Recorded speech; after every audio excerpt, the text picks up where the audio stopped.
Hello, and thank you for tuning into this week's Mayor's Update. As always, we have a lot of important information to share with you here this week, so please feel free to share this video with your friends, family, relatives, and anyone else you think may find this information helpful over the course of the coming week.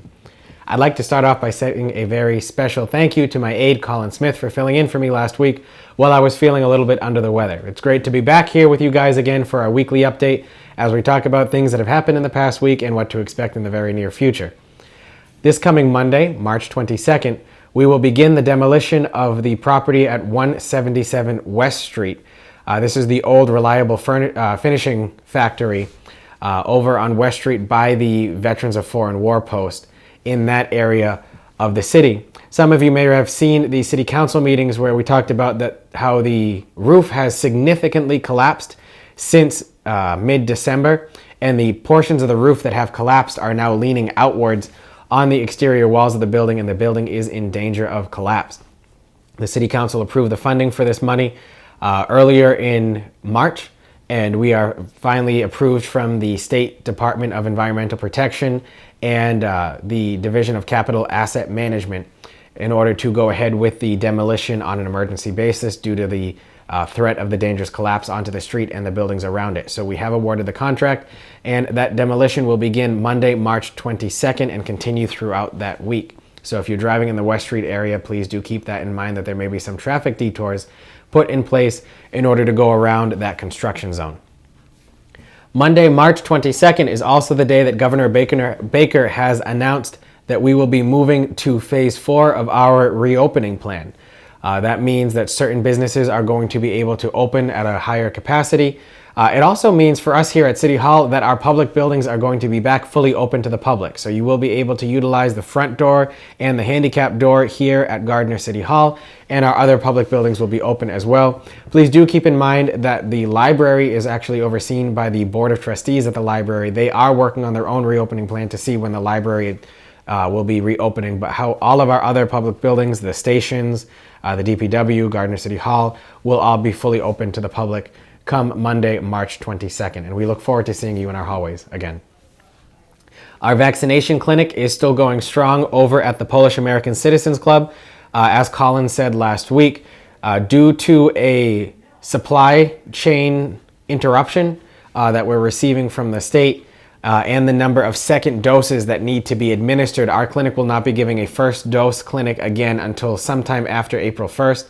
However, we are still continuing with all second dose appointments, and those appointments were made when you received your first shot. The Commonwealth is releasing some new data though, and I figured it'd be interesting to share with you all here today as to the percentage of the population that we have already vaccinated.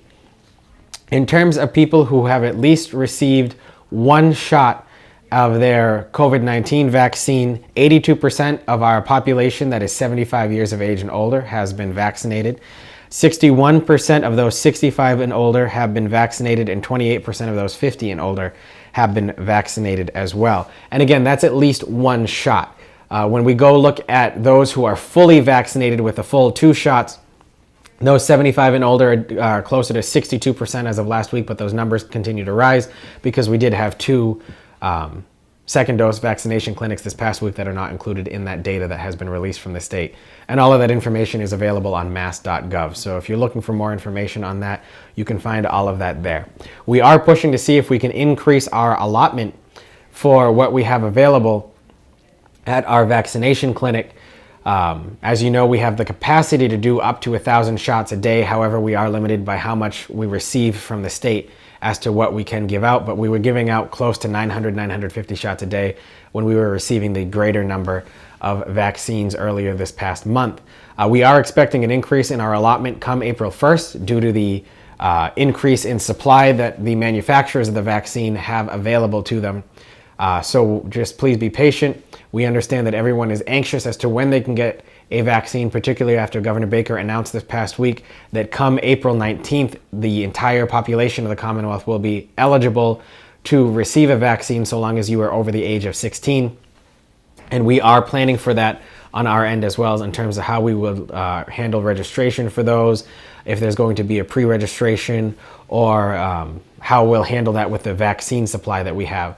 But again, all of that information will be released in later updates like these and other video updates that we receive going forward. But coming March 22nd, those 60 and over and those who work in certain employment fields that are available on mass.gov and on the city's website will be able to be vaccinated as well. So please keep an eye out for that once we open up our first dose clinics again, probably around April 1st.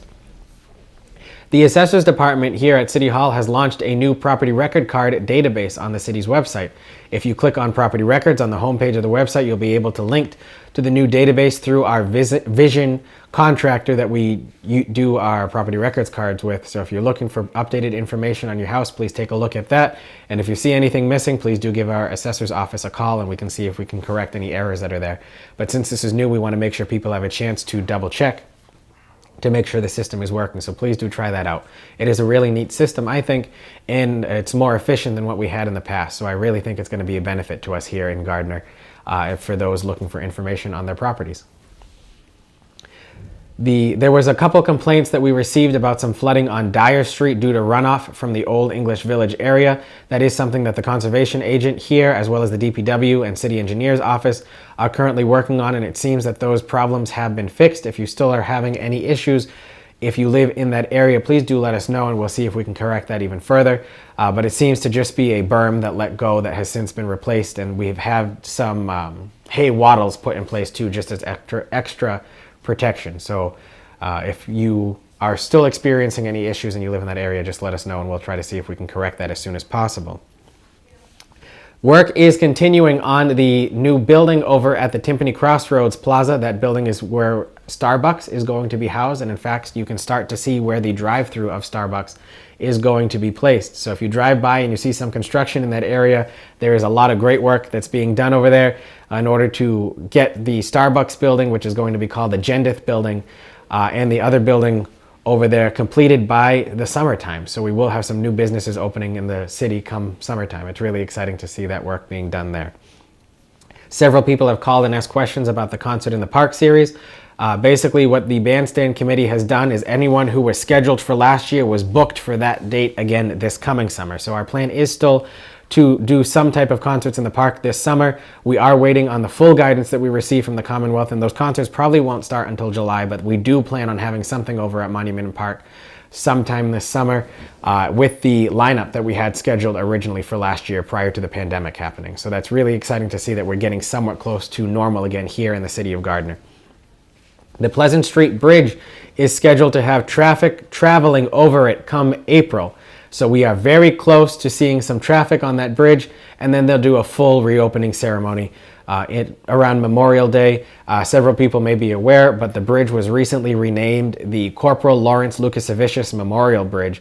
Corporal Lucasavicius was a Gardner resident who was killed in action in World War II in a submarine, and his mission was actually classified up until recently when President Trump declassified that mission, and we found out actually that he was killed in action in a submarine rather than missing in action. So the Commonwealth voted to rename that bridge in his name and honor, and we'll be doing a special dedication ceremony for that sometime around Memorial Day.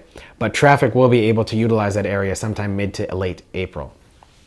The last thing we're going to end on is just a quick heads up that the Great Gardner Nip Hunt that was delayed last year till October, but we always do it try to do it around Earth Day, is going to be happening on Saturday, May 1st at 9 a.m. There's information on that on the Keep Gardner Beautiful Facebook page and social media platforms. So please keep an eye out for that. That is something that's coming along again. And Diane LeBlanc from Keep Gardner Beautiful, who we named one of the Citizens of the Year last year, continues to do some great work with her organization. And I look forward to seeing how we can grow that program in the future. So please keep an eye out for that. However, that's it for this week's Mayor's Update. As always, please continue to watch out for yourselves and others. Keep track of your own mental and physical health, particularly during these trying times. As the weather gets warmer, try to get out more and get your mind off of everything that's going on in the world right now by just going out for a walk and enjoying what we have here in the city. And I look forward to speaking with you again next week. Thank you very much and have a good day.